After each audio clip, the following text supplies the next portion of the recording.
नमस्कार আমি মালবিকা আর আপনারা দেখছেন মেইনস্ট্রিম লা এসেনশিয়ালস।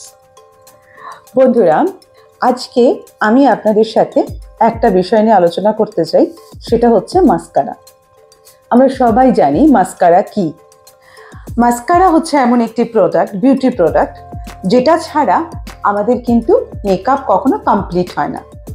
আমি আগেও বলেছি যে মাস্কারা আমাদের চোখকে একটা ফ্রেম দেয়। কারণ ফটো যেমন হয় না, ফটো তোলার পর এমনি ফটো থাকে, যদি আমরা সেটাকে ফ্রেম না দিই তাহলে সেটার একটা গ্ল্যামার আসে না। ঠিক সেই রকম মাস্কারা হচ্ছে আমাদের চোখের আই মেকআপের একটা ফ্রেম, যেটা একটা কি বলবো, অ্যাট্রাকটিভ লুকটা দেয়।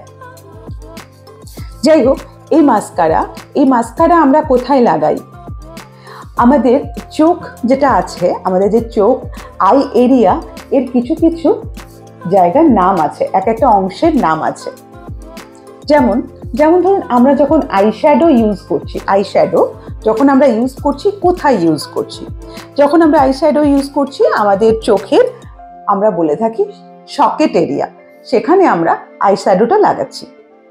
তারপরে আমরা এখন নানা রকম কাট ক্রিজ, এই ধরনের আমরা আই মেকআপগুলো করে থাকি। সেই ক্রিজ লাইনটা কোনটা? ক্রিজ লাইনটা আমরা বলে থাকি এই যে আইব্রো বোন অ্যান্ড সকেট এরিয়া, তার বর্ডার লাইন। তার এই যে সকেট এরিয়া যেখানে আমরা আইশ্যাডো অ্যাপ্লাই করছি, আর এই যে আইব্রো বোন, তার মাঝখানে যখন আমরা চোখটাকে খুলছি, তো যেখানে একটা বর্ডার লাইন, সেটাকে বলছি আমরা ক্রিজ লাইন। ঠিক সেই রকম আমরা কাজলটা যখন আমরা অ্যাপ্লাই করছি, কোথায় অ্যাপ্লাই করছি? আমরা আইলাইনার আমরা চোখের কোন অংশে ইউজ করছি, কোন অংশে অ্যাপ্লাই করছি? সেরকম মাস্কারা আমরা চোখের কোন অংশে, কোন পার্টে আমরা লাগাচ্ছি।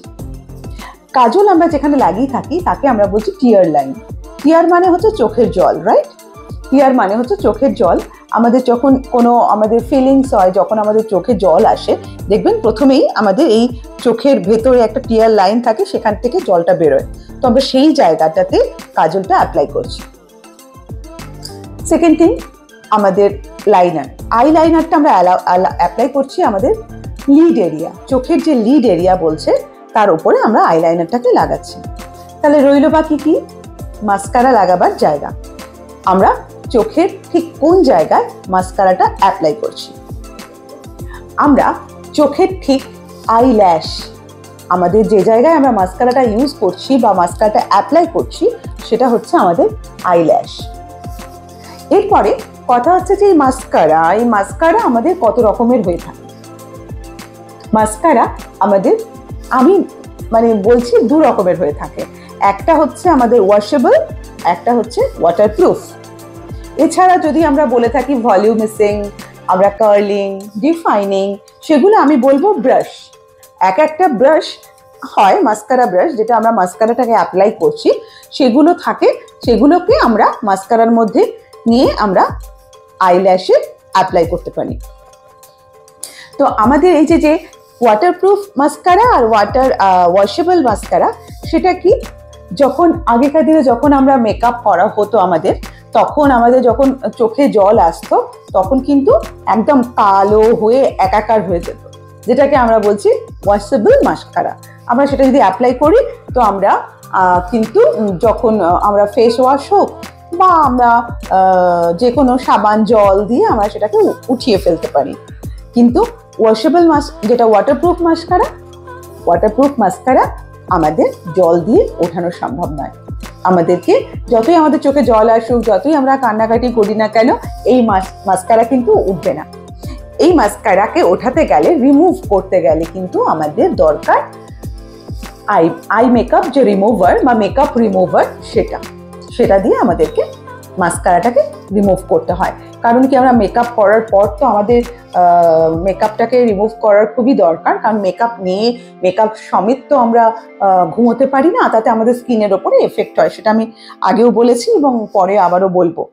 তো সেক্ষেত্রে আমাদের মাস্কারা অ্যাপ্লাই যে করেছি ওয়াটারপ্রুফ মাস্কারা, তো সেটা কিন্তু আমাদের আই মেকআপ যে রিমুভার মেকআপ যে রিমুভার সেটা দিয়ে আমাদেরকে ওঠাতে হয়।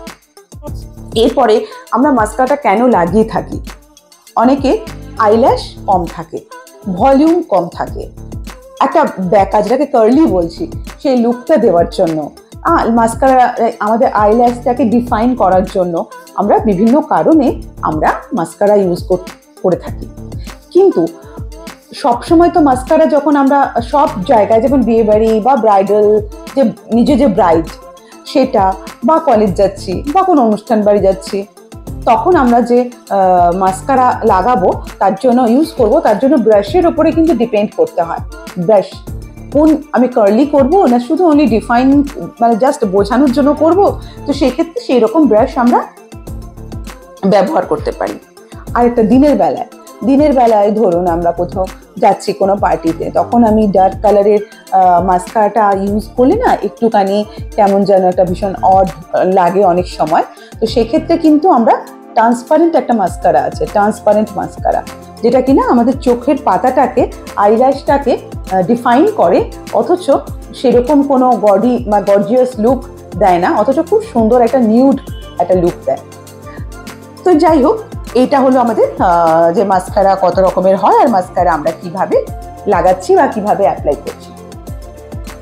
কারণ মেকআপ কিন্তু আমাদের মাস্কারা ছাড়া কমপ্লিট হবেই না। আর সব থেকে বড় জিনিস, আমাদের যে মাস্কারাটা যে আমরা অ্যাপ্লাই করছি, মেকআপ কিন্তু কমপ্লিট হয়ে যাবার পর, আমরা কিন্তু মাস্কারাটাকে অ্যাপ্লাই করছি। কিভাবে? কারণ আমাদের যে চোখের ল্যাশ আছে, আই পাতা আছে, চোখের যে আইল্যাশ বা পাতা, তারও একটা রুট থাকে আর লেন্থ থাকে। আমরা যখন মাস্কারাটাকে ইউজ করছি না, তখন আমরা রুট থেকে, আইল্যাশের রুট থেকে জাস্ট একটু হালকা হাতে নাড়িয়ে নিয়ে আমরা লেন্থ অবধি অ্যাপ্লাই করছি। আদারওয়াইজ মাস্কারাটা না দুটো চোখের পাতা একসঙ্গে যদি আমি হাত থেকে একটু না নাড়াই, সেগুলো চেপে যাবে, আটকে যাবে, একটার সঙ্গে একটা আটকে যাবে। সেই কারণে ভালো করে তো আগে কোম্ব করে নিতে হয়, আর তারপরে আমরা মাস্কারাটাকে অ্যাপ্লাই করছি রুট থেকে লেন্থে। তো একটুখানি হালকাভাবে হাতটাকে নড়িয়ে একটু ঘষে নিচের সেম ওয়েতে, যখন নিচের ল্যাশগুলোতে আমরা মাস্কারা ইউজ করব, আমরা একটা টিস্যু পেপার চোখের নিচে রেখে তারপরে আমরা নিচের আইল্যাশটাকে আমরা মাস্কারাটাকে ইউজ করব। যদিও আমি পরে অ্যাপ্লিকেশন করে দেখাবো, আজকে অনলি জাস্ট মুখে আপনাদেরকে থিওরিটা বললাম। আর আরেকটা জিনিস, আমাদের যখন মাস্কারা অনেক সময় আমরা মনে করি শুকিয়ে গেছে বা শেষ হয়ে গেছে, তখন কিন্তু আমরা এটাকে খুলে নিয়ে না, আমরা এর মধ্যে অনেকে কি করে একটু জল দেয়, গরম জল দেয়, কিন্তু আমার মতে সেটা করা উচিত নয়। আমরা যখন কোনো মাস্কারা ইউজ করব, আমরা অসময় ইউজ করার আগে হালকাভাবে এইভাবে আমাদেরকে একটুখানি নড়িয়ে নিতে হবে, শেক করে নিতে হবে ভালোভাবে, দেন আমরা মাস্কারাটাকে বের করে আমরা অ্যাপ্লাই করব। আজকে আপনাদের সাথে আমি শুধুমাত্রই মাস্কারা বিষয় নিয়ে আলোচনা করলাম। এরকম আরো অনেক এপিসোড, অনেক বিষয় নিয়ে আপনাদের সামনে আমি আসছি, আগামী দিনেও আসব। তার জন্য আপনারা আমার সাথে থাকুন অ্যান্ড দেখতে থাকুন মেইনস্ট্রিম লা এসেনশিয়ালস। নমস্কার।